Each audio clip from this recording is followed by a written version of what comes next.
नमस्कार, मैं तौकीर सिद्दीकी। आप देख रहे हैं न्यूज़ 9 टीवी नेटवर्क। इस वक्त हमारे स्टूडियो में वीडियो कॉन्फ्रेंसिंग के माध्यम से हमारे साथ जुड़ चुके हैं सामाजिक कार्यकर्ता इखलाक राजा। स्वागत है इखलाक राजा जी हमारे चैनल में जुड़ने के लिए आपका।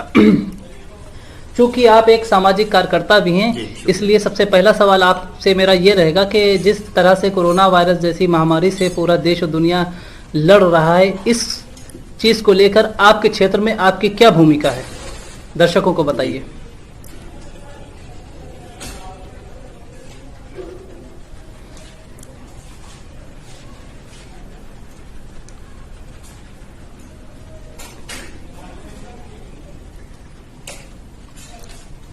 जी देखिए, सबसे पहले तो मैं खुद लॉकडाउन का और शासन प्रशासन के निर्देशों का घर पर रहकर पालन कर रहा हूं, क्योंकि आप जानते हैं कोरोना से लड़ने के लिए हथियारों की जरूरत हमको नहीं पड़ती, तीर और तलवारों की जरूरत नहीं पड़ती। कोरोना से लड़ने और जीतने के लिए मात्र एक ही रास्ता है कि लॉकडाउन का पूर्णतः पालन किया जाए, और अगर घर से निकलना बहुत ज्यादा जरूरी हो तो सोशल डिस्टेंसिंग बनाए रखी जाए। ये दो चीजें हैं, लॉकडाउन और सोशल डिस्टेंसिंग। इन दो चीजों का पालन आप ठीक से तभी कर पाएंगे जब आप जागरूक होंगे। तो इस संबंध में भी मैं लगातार न्यूज चैनल के माध्यम से, सोशल मीडिया के जरिए से लोगों को जागरूक करने का प्रयास कर रहा हूं, और इसके अलावा मैं अपने आस पड़ोस के लोगों की दवाइयां और दैनिक उपयोग की जरूरी चीजें अपने साथियों से और जानने वालों से सामंजस्य स्थापित करके उनको घर ही पर उपलब्ध कराने की कोशिश कर रहा हूं, ताकि लोग घरों से ना निकलें। जी, बहुत अच्छी बात कही आपने, बहुत सही आपने कहा है, बहुत अच्छी बात कहा है। इस गंभीर मसले पर लोगों को जागरूक होने की भी ज़रूरत है, वो खुद भी सुरक्षित रहें और लोगों को भी सुरक्षित रखें और अपने घरों में रहें। लेकिन एक बड़ा सवाल ये है कि लोग इस समय अपने घर में तो हैं, लेकिन उस घर में टाइम पास कैसे करें, उसका मतलब वक्त का सदुपयोग कैसे करें, इसके बारे में आप कुछ बताना चाहेंगे? जी बिल्कुल। देखिए, इस वक्त जी बिल्कुल, देखिए, हर किसी के अंदर कोई ना कोई प्रतिभा छुपी होती है, हर किसी के अंदर कोई ना कोई टैलेंट होता है, और हर किसी का कोई ना कोई शौक भी होता है। तो अपने अंदर की प्रतिभा को निखारने के लिए आपको प्रैक्टिस की जरूरत होती है, अभ्यास की जरूरत होती है, और प्रैक्टिस और अभ्यास के लिए बहुत सारा समय चाहिए होता है, जो आम दिनों में आपके पास नहीं होता।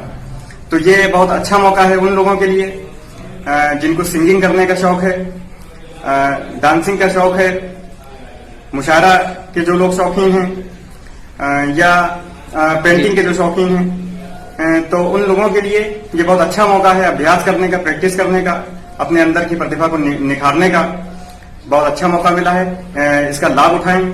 और मैं उन बच्चों के लिए कहना चाहूंगा जो पढ़ने वाले बच्चे हैं, जिनकी अभी छुट्टी चल रही है। हालांकि बहुत से स्कूल ऑनलाइन पढ़ाई करवा रहे हैं, लेकिन पेरेंट्स भी अभी घर पे हैं और बच्चों के पास भी बहुत वक्त है। इसलिए मैं उन पेरेंट्स से कहना चाहूंगा कि आप अपने बच्चे को चेक करें कि आपका बच्चा किन सब्जेक्ट में वीक है। अगर आपका बच्चे को मैथ नहीं आती तो आप मैथ सिखाइए, अगर उसको ट्रांसलेट करना नहीं आता तो ट्रांसलेशन सिखाइए। यानी इस तरह के तमाम काम हैं जिसको करके आप अपने समय का सदुपयोग कर सकते हैं। लेकिन इस वक्त घर से बाहर निकलना, चैनल के माध्यम से क्या संदेश देना चाहेंगे जनता को आप? देखिए, बिल्कुल, इस वक्त लॉकडाउन की वजह से एक समस्या जो पैदा हुई है कि डेली जो रोज कमाने खाने वाले लोग थे, उनको उनके रोजगार ठप हो गए हैं। तो जाहिर सी बात है, निश्चित रूप से उनको खाने पीने की परेशानी होती होगी।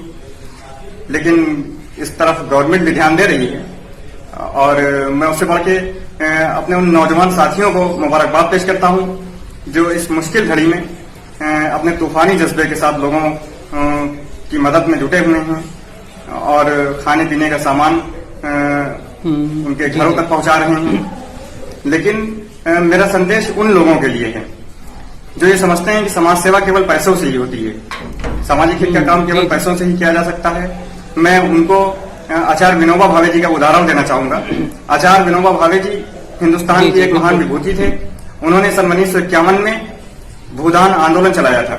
इस आंदोलन के जरिए वो जमींदारों से जमीनें दान में लेते थे, और उस जमीन को वो उन गरीबों में बांट दिया करते थे जिनके पास रहने के लिए और खेती के लिए जमीनें नहीं थी।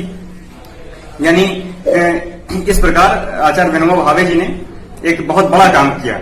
उन्होंने अपने अथक प्रयासों से और कड़ी मेहनत से जमींदारों से करीब 13 लाख एकड़ जमीन दान में हासिल की और उसको गरीबों में बांट दिया। तो उन्होंने इस इतने बड़े काम को करने के लिए पैसे नहीं खर्च किए, बल्कि अपनी हिकमत से काम किया। तो मेरे कहने का मतलब ये है, इसके लिए उनको भारत रत्न अवार्ड से भी नवाजा गया और पूरी दुनिया में उनकी प्रशंसा भी हुई। तो मेरे कहने का मतलब ये है कि कोई भी काम सिर्फ पैसों से ही नहीं होता। आपसे जो हो सके, जितना हो सके आप करिए। ये वक्त एक दूसरे की मदद करने का वक्त है। अपने इंसान होने का सबूत दीजिए और अपने लेवल के हिसाब से, अपनी क्षमता के हिसाब से आपसे जो हो सके वो करिए। यही संदेश मैं आप सभी को देना चाहता हूँ चैनल के माध्यम से। जी बिल्कुल, ये वक्त है लोगों के काम आने का और साथ ही साथ लॉकडाउन के पूर्णतया पालन करने का भी वक्त है और लोगों के काम आने का भी वक्त है। जी बहुत बहुत शुक्रिया आपका इखलाक राजा जी, हमारे चैनल से जुड़ने के लिए बहुत बहुत धन्यवाद। जी।